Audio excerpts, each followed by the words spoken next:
एक breaking news पाहूया। होणाऱ्या सुनेशी सासऱ्यानं लग्न केलंय। संतापलेल्या मुलानं वैराग्य स्वीकारलंय।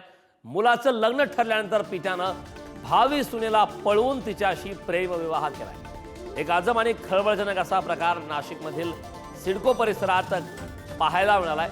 होणाऱ्या पत्नीचा सावत्र आई म्हणून स्वीकार करण्यास मुलाचा नकार आहे।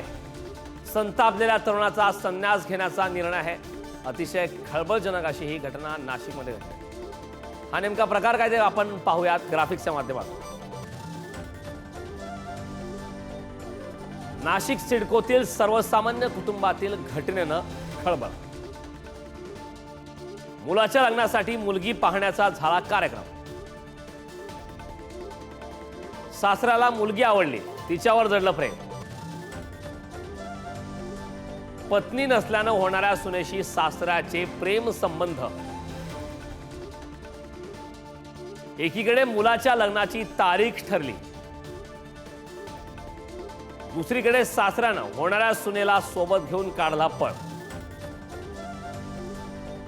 लग्न करून पत्नी म्हणून सासऱ्यानं मुलीला आणलं घरी। वडिलांनी केलेल्या कृत्यानं मुलाला मानसिक धक्का। संतापलेल्या तरुणाचा संन्यास घेण्याचा निर्णय। या संदर्भात ताजे अपडेट देण्यासाठी आपले प्रतिनिधी किरण ताजने आपल्यासोबत जोडलेत। किरण, नाशिकच्या सिडकोमध्ये खळबळ उडवून देणारा असा एक प्रकार घडलेला आहे। संतापलेल्या तरुणाने थेट संन्यास घेण्याचा निर्णय घेतलेला आहे। या संपूर्ण प्रकाराबद्दल काय सविस्तर माहिती आहे? कारण अतिशय चक्रावून टाकणारा हा संपूर्ण प्रकार आहे। खरं तर मुलाचा विवाह जमवण्यासाठीची संपूर्ण जी प्रक्रिया आहे ती सुरू होती। मुलगी पाहण्याचा कार्यक्रम देखील पार पडला।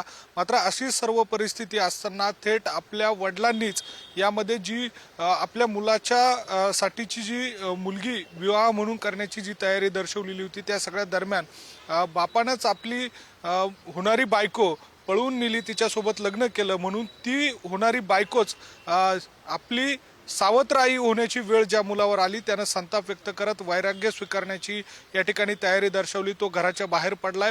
आपल्या वडिलांनी केलेल्या या कृत्यामुळे त्याला मोठा मानसिक धक्का बसलाय आणि त्या सगळ्या दरम्यान या संपूर्ण घटनेची आता जोरदार चर्चा नाशिकसह सिडको परिसरामध्ये होऊ लागलेली आहे।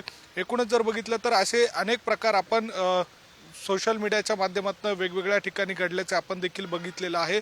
मात्र नाशिकमध्ये हा जो प्रकार घडलेला आहे याची जोरदार चर्चा होते आणि जे वेगळ्या प्रकारचं नातं या ठिकाणी निर्माण झालं, त्यामुळे वेगवेगळ्या स्वरूपाची चर्चा आता नाशिकमध्ये होऊ लागलेली आहे। करण, नक्कीच किरण, खूप खूप धन्यवाद या सविस्तर अशा माहितीबद्दल।